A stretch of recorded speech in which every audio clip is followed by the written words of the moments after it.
Yes. Thank you, ladies and gentlemen. As you know, today was a day set aside for public participation on the impeachment of the deputy president. I think a lot of time and money has been spent on what we think was totally unnecessary. When you look at what this country is going through, parents are unable to take their children to college, families are unable to put food on the table. We have challenges in hospitals where people are being told to give cash before they are treated, including patients who are undergoing dialysis, and they have been turned away. The country is in a serious crisis, and these are matters that should be taking our focus and our attention as a nation, not a public participation exercise over some power play in the ruling coalition. It is a sad day for Kenya. But what is even sadder is the violence that has accompanied this process. And this violence has been seen across the country. We've seen it in Kiambu, where our client, Governor Waititu, was. And up to now, we do not know what happened to him, but we do know there was violence there. And not just in Kiambu, in Nyeri, the entire Mount Kenya, and other parts of the country. But what really has gotten the attention of the nation is the violence at Bomas, where our client, Morara, was seen being attacked from all corners. We saw seats, and we are talking of metallic seats being thrown at him. And he was hit. In fact, we saw him getting attacked on live television. And we want to thank Citizen and the other media houses that covered it. We do know that he's not well, and that is why he has not come to court. We want to thank the court for the indulgence they have extended to us as his legal team, to note that indeed, because of the violence, our client has been injured and is undergoing treatment at the Nairobi hospital as we speak. We must condemn this ugly head of violence that is being reared in our country. And we have seen this in post-election violence, in terms of pre-election violence, and we blame this totally on the president and his ruling coalition that has subjected the country to an unnecessary process that was not really a priority. There are many priorities that many Kenyans are looking at. Removing Rigathi Gachagua is not a priority for ordinary Kenyans who are suffering. And we should not have subjected the country to this wastage of time, wastage of resources. When we have no money to give to our counties, 5 months, counties have not been paid. We have no money to pay our teachers. We have no money to pay our interns. And here we are splashing and wasting money on an unnecessary process of public participation that will not help the country. It is a sad day for this country. Thank you.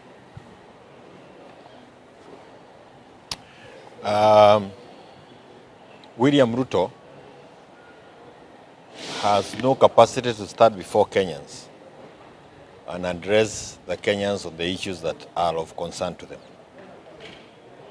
Just like my colleague has mentioned, we have a collapsing education system. We have a collapsing health system. We have scandals all over. Perhaps they may have used the day to hand over our airport to Adani. We have scandals now in the judiciary. And there was no reason as to why we should have continued with this process of impeachment if it is not a diversionary tactic that is being used by William Ruto. Unfortunately, again, we have seen the level of violence across the country and called for, including attacking a young man in the name of Morara just because he showed up at the Bomas. And what we are now witnessing is really a clawback of all the gains that we had during our 2010 constitutional movement. We saw this during the 2007 difficulties that we had in the country. It started this way, slowly, violence before elections, that ended up was election violence, where we lost over 1,300 people. William Ruto has set this country again on the long path. He is setting up one community against another. And if you ask me, he is really keen on lynching the Mount Kenya community. The 41 against 1 is back on the table. It's a desire that he had before he ran for elections. He is now actualizing it. And for the avoidance of doubt, in the event that that seat becomes vacant, I hold the view that we don't need it in Mount Kenya. Apeleke kwingineko. He should not use it to cause that animosity between communities. Let him take it elsewhere. And finally, for individuals like Kidiki, they must also see the whole plan. Once they are done with Rigi, it will be him. And even those who come from other regions, once he's done with them, for purposes of personal preservation, come 2027, he'll occasion this to any other person who looks like he can start on his way. It's unfortunate that we have lost Parliament, and we have no other institution that we can learn to when these matters are before us. But we hope that Kenyans can hold together until that time. We are able to set this whole system home. If you ask me. Are we ready? Yeah, 20. So it's sad about what happened to Morara today with regards to the violence that was meted against him with the political thugs and goons who are planned and put at Bomas to go and attack and hurt our leader, the party leader of the Inject Party, Morara Kebaso. He was admitted in hospital. I saw him in hospital. He was badly and severely injured. He was hurt. If you could see him, you wouldn't wish it on your enemies. And it's sad and unfortunate, but we will emerge stronger, and he will emerge stronger, and the movement will emerge stronger. Other than that, I rushed to court because there was a ruling that was coming up today for Morara at 2 p.m. where the magistrate saw the charges that were preferred by the DPP, to which cyber harassment, were defective. So as we speak right now, Morara has been discharged. He has been let free.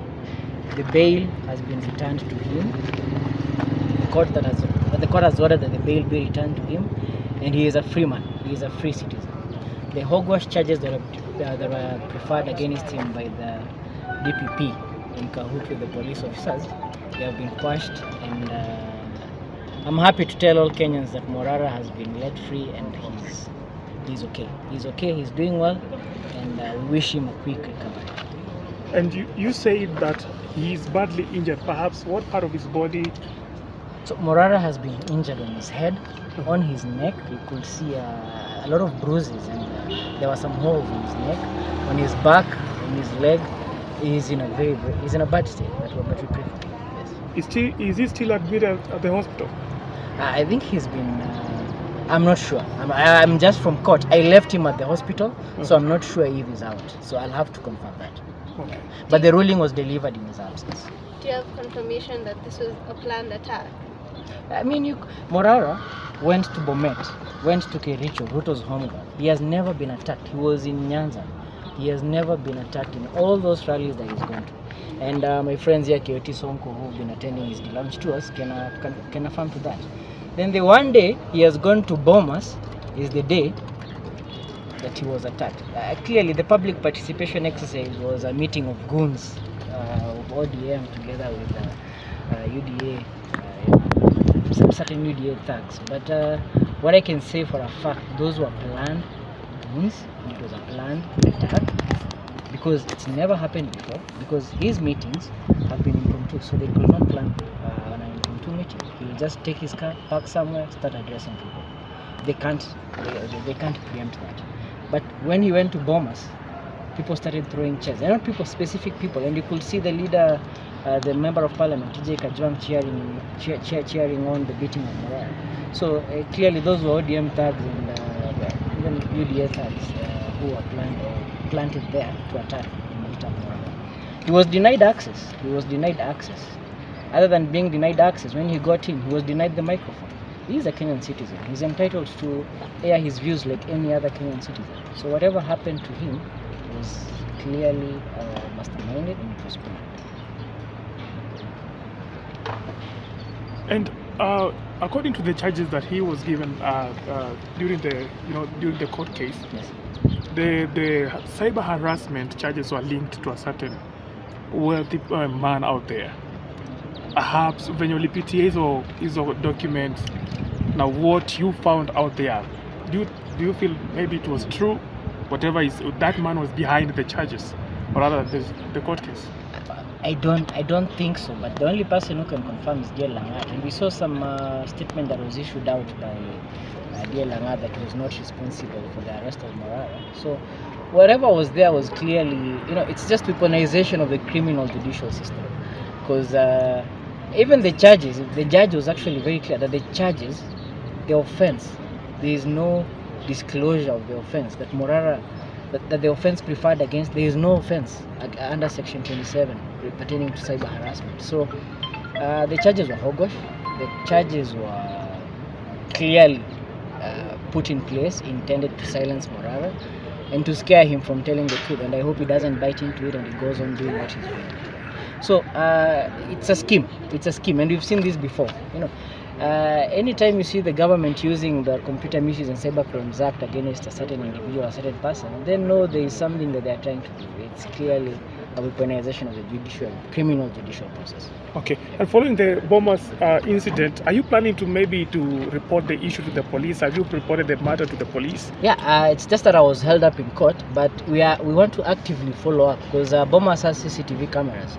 Clearly, you could see the faces of some of those people who are throwing chairs, and Morara will be following up on that. We will be following up. Even the MC was shouting that piga hai. That's actually incitement to violence. That is incitement. How is he MP sitting as a member of parliament? The MP himself. So we have to follow it up. Not even Morara. I mean, you see this DCI who was busy, these guys who are busy running and kidnapping people, they should pick it up. They should arrest them. It's a crime against a citizen of the country. There is video evidence. There are CCTV camera footage. So I presume that right now they are busy, but they are busy looking into who was throwing the chairs, who was instigating the violence, and we hope that those criminals will be brought to book, starting with that MP, member of parliament. Okay, but you don't have to answer if you don't feel like. Do you have a comment on Kasmuel Makoure's act today of supporting the government on impeachment of Rigathi Gachagua? I prefer not to answer I think I can answer that question.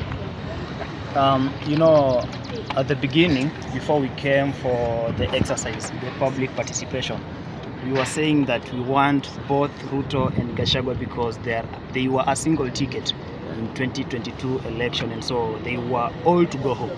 And so some of the social media influencers, when they were given that platform to air their issues, we expected that they air the grievances of most of Kenyans, whereby you want the entire Kenya Kwanza regime to go home.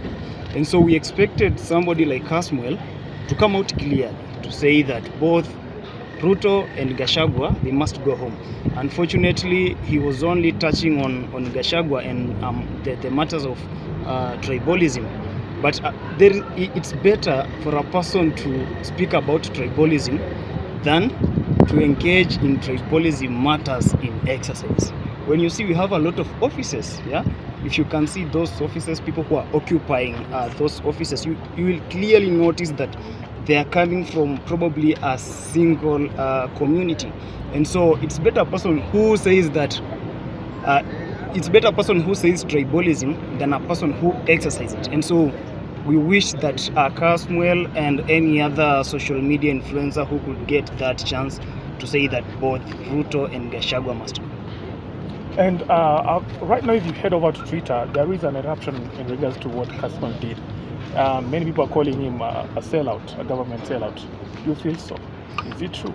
You know, at times you look at someone's ways, the way he's moving, where he's coming from, and where he's heading to.